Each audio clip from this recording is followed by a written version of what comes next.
समैल किला 17वीं शताब्दी में बनाया गया था और ये पश्चिमी और पूर्वी हजरों पहाड़ों के बीच एक रणनीतिक जगह पर स्थित है। इसे खास तौर पर व्यापारिक रास्तों की सुरक्षा के लिए और रक्षा के लिए बनाया गया था। इसमें बहुत सारे कमरे बने हुए हैं जो रिहायशी जरूरतों के लिए इस्तेमाल होते थे। यहाँ पर कई बार जरूरी मरम्मत और बदलाव भी हुए और इमाम नासिर बिन मुर्शद अल यारूबी ने भी इसे बनवाया था। जहां तक पुरानी आबादी का सवाल है, किले के पीछे के खंडहर बताते हैं कि यहाँ पर कभी बस्ती रही होगी। वक्त के साथ लोग यहाँ से चले गए और इमारतें मिट्टी में मिल गईं। क्या आप यहाँ पर रहने वाले खास लोगों के कबीलों के बारे में जानना चाहते हैं? बिल्कुल। समैल किले के आसपास की पुरानी आबादी के खंडहरों से पता चलता है कि यहाँ पर कभी समृद्ध बस्तियां रही होंगी। समय के साथ बेहतर सुविधाओं और नौकरियों के लिए लोग यहाँ से चले गए, जिसकी वजह से ये पुरानी बस्तियां वीरान हो गईं। जहाँ तक रस्मों रिवाज का सवाल है, वो इलाका पारंपरिक ओमानी समाज का हिस्सा था, जहाँ सामाजिक ढांचा कबीलों पर आधारित था। आपके सवाल के किसी खास हिस्से के बारे में और कुछ जानना चाहते हैं? दीन इस्लाम ओमान में पैगंबर मोहम्मद के जीवन काल में ही यानी 7वीं शताब्दी में पहुंच गया था। उससे पहले ओमान में लोग मूर्ति पूजा, ईसाई धर्म, यहूदी धर्म और ईरानी धर्मों का पालन करते थे।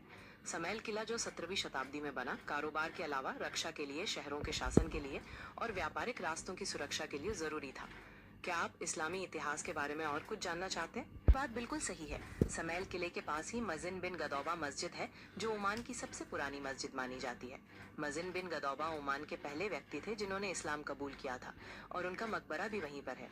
इस किले के आसपास कई और ऐतिहासिक स्थल हैं। मीठे और ठंडे पानी के चश्मे इस इलाके को और खुशनुमा बनाते हैं। क्या आप इनमें से किसी खास स्थल के बारे में कुछ और जानना चाहते हैं? आसपास रहने वाले लोगों के शादी के रिवाज ओमानी परंपराओं पर आधारित थे, जहां दहेज देने और निकाह का अनुबंध मस्जिद में करने का चलन था। लोग अक्सर अपने कबीले में शादी करना पसंद करते थे, पर बाहरी कबीलों से भी शादियां होती थीं, खासकर राजनीतिक समझौते या संबंध बनाने के लिए। समय के साथ बेहतर सुविधाओं और नौकरियों के लिए कई खानदान छोड़कर समैल से चले गए।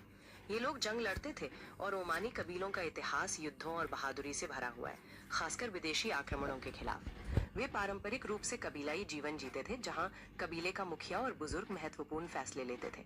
क्या आप इनमें से किसी खास मैं आपको और जानकारी दे देती हूँ। समैल किला मस्कट से लगभग 100 किलोमीटर दूर है और वहां पहुंचने में 1.25 घंटे के आसपास लगता है। किले में जाने के लिए सर्दियों का मौसम यानी नवंबर से मार्च तक का समय सबसे अच्छा रहता है, क्योंकि मौसम खुशगवार होता है। किला आमतौर पर सुबह 8 बजे से शाम 8 बजे तक खुलता है, लेकिन कभी कभी समय बदल भी हो सकता है।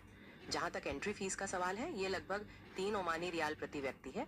क्या आप किले के आसपास कुछ और घूमना चाहते हैं? महल के आसपास के बागान, जहाँ अंजीर, अंगूर, खजूर, नींबू और संतरा लगे हैं, वे वहाँ की पारंपरिक खेती का हिस्सा हैं। खजूर ओमान की सबसे महत्वपूर्ण फसल है और ये बड़े पैमाने पर उगाई जाती है। ये खेत और हरियाली फलज नाम की प्राचीन सिंचाई प्रणाली से सींचे जाते हैं, जो पहाड़ों से पानी लाती है। पुरानी आबादी के मिट्टी के घर वक्त के साथ ढह गए, जो अब खंडहर बन चुके हैं।